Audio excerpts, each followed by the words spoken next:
Cheers, guys. Epix911, welcome to the Elitist Geek. And an upgrade video. So, I left you guys last night with my revive issues. And I've got a motto which goes something along the lines of, if at first you don't succeed, spend more money. And unfortunately, that's what I had to do. Spend more money. So, my solution, it's either that or brute force and ignorance. And brute force and ignorance usually doesn't end too well. It involves me throwing things and them smashing into a lot of pieces, and that can get even more expensive. So what I've chosen to do is join Skylake. I was going to hold off because really there was no need. Sandy Bridge for a single GPU solution like mine, perfectly fine. I get the exact same benchmarks, maybe minus a percent or two at most, that somebody with Skylake gets. If I were to have wanted to go SLI, and really this generation was always going to be a single card generation for me, then yes, I would have gone Skylake earlier, because then I would become CPU bottlenecked, because the Sandy Bridge has no problem with one GPU, but two would have started to push things a little bit for sure. So, fine, Rift, you made me go Skylake earlier than I wanted to, but that's okay.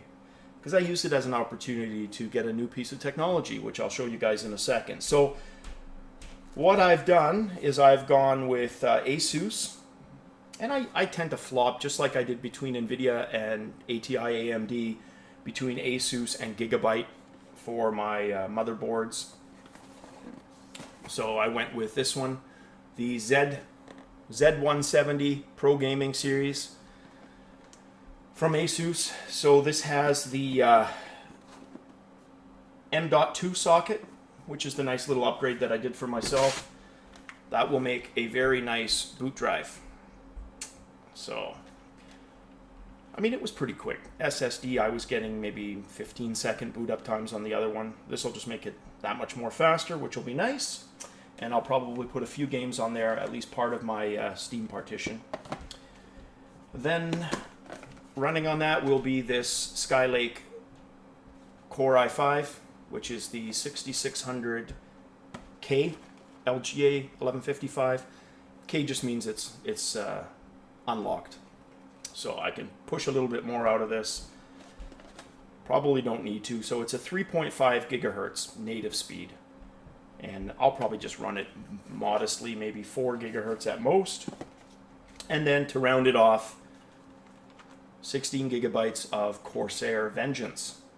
3200 megahertz. I could have gone with a 3400. That's what the motherboard supports up to, but don't need to. I'm okay with that. And then finally got myself a new case, which is a Fractal Design Define S, it's called. And I like that brushed metal look. And it's very minimalist. There's not a lot going on there, right? That's the front.